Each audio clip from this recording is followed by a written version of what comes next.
The consequences of anger are much more serious than the causes that provoke it. Marcus Aurelius. Anger often arises from very small causes, sometimes just an unintentional word, an unkind glance, or an unmet expectation. Like a flickering spark, it flashes through the human mind. However, the frightening thing is not the spark itself, but the fire that can erupt afterward. When anger is not recognized and controlled, it spreads quickly like fire in the wind, burning away reason and blurring the line between right and wrong.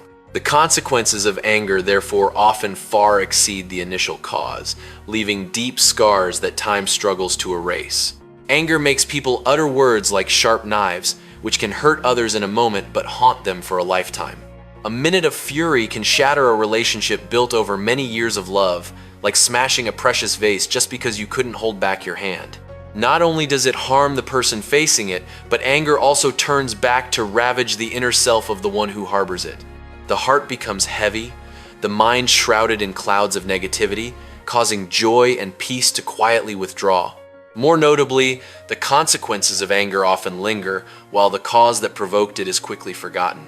People may no longer remember why they got angry, but they still have to live with the wreckage, regrets, and distances that have formed. Anger, if not transformed, is like drinking a sip of salty water to quench thirst. The more you drink, the thirstier you get, the more you exhaust yourself. Recognizing this, people learn to pause, take deep breaths, to give reason a chance to speak before emotions. At that moment, we understand that letting go of anger is not weakness, but a manifestation of inner strength, helping us preserve things far more valuable than satisfying a fleeting impulse. He who does not pay attention to the words, actions, or thoughts of others, but only focuses on his own actions to make them upright and holy, will gain so much precious time. Marcus Aurelius. We easily get caught up in silent comparisons, invisible judgments, like standing by the riverbank forever watching the rushing water outside, forgetting that the garden in our own soul needs tending.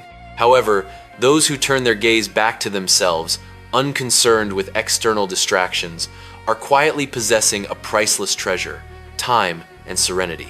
When we no longer obsess over whether others are right or wrong, better or worse, we free our minds from tangled and burdensome thoughts. The time once eroded by worries, competition, or resentment is now returned to awareness. Such a person devotes every moment to adjusting their words to be sincere, shaping their actions to be upright, and filtering their thoughts to become clear. Like a skilled craftsman patiently polishing a rough gem, they don't need the crowd's admiring eyes, only knowing that each passing day they become better than the day before. It is the focus on one's own actions that brings the deepest sense of holiness, tranquility. Unaffected by public opinion, unhurt by careless words, their soul is light as the sky's clouds, vast as a field after rain. Time for them is no longer wasted on futile concerns, but becomes a precious companion, nurturing character and wisdom.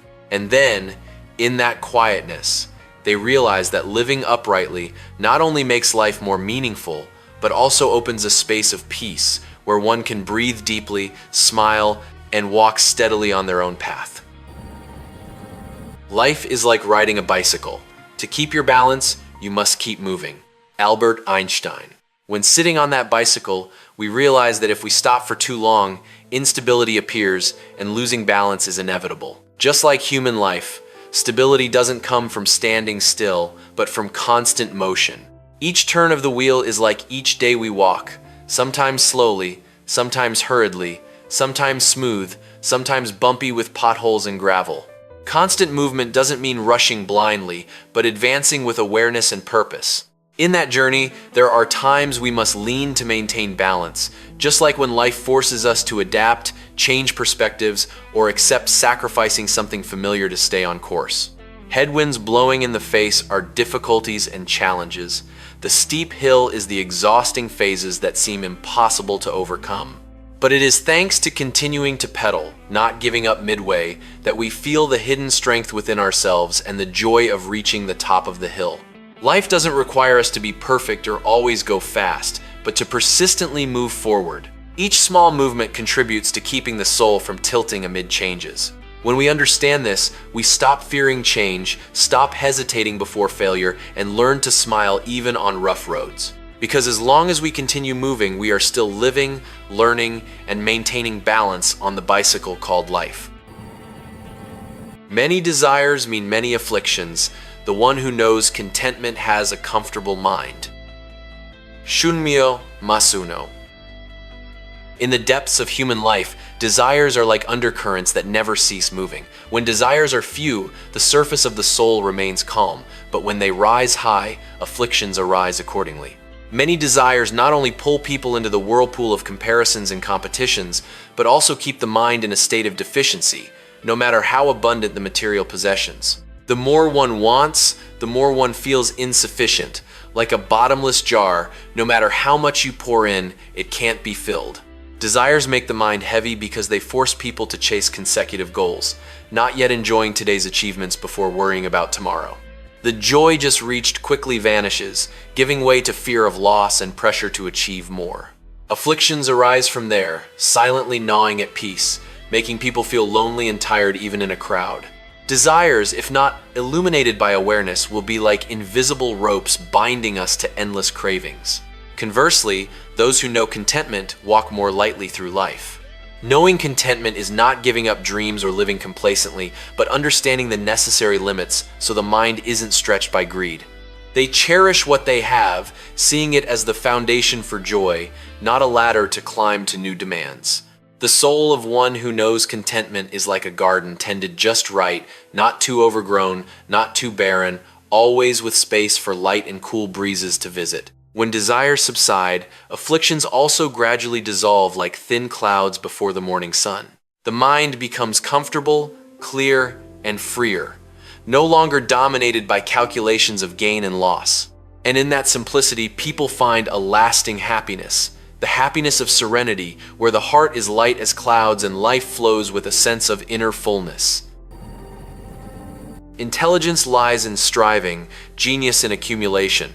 Intelligence and genius are often placed side by side as two peaks of intellect, but if we look deeply, we see they do not oppose but complement each other in the human journey of growth. Intelligence manifests in the ability to strive, knowing to effort at the right time, knowing to seize opportunities, knowing to use the mind to overcome immediate challenges. It is the flame that flares up when people face difficulties, the agility that helps us find the way at life's crossroads.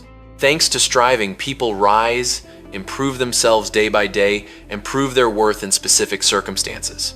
However, striving alone is not enough to reach the sustainable depth of success. Genius, after all, is formed from quiet and long-term accumulation. It is the process of gathering each small piece of knowledge, each seemingly trivial experience, then patiently stacking them into a solid foundation. Like a great river not born from one rainstorm, but from countless drops of water flowing tirelessly through the years, genius is also nurtured by perseverance, discipline, and unostentatious passion. That accumulation sometimes happens in silence, without glamour, without applause. But it creates depth of thought, helping people see beyond the immediate and produce creations that transcend ordinary frameworks. If intelligence helps us go fast, accumulation helps us go far. If striving is the leap, accumulation is the route. These two elements blend together, creating a person who is flexible in action and solid in intellect. Understanding this, we no longer hastily admire genius as a heavenly gift, nor undervalue our own daily efforts. Each attempt is a step forward, each lesson learned is a brick laid in the foundation of the future.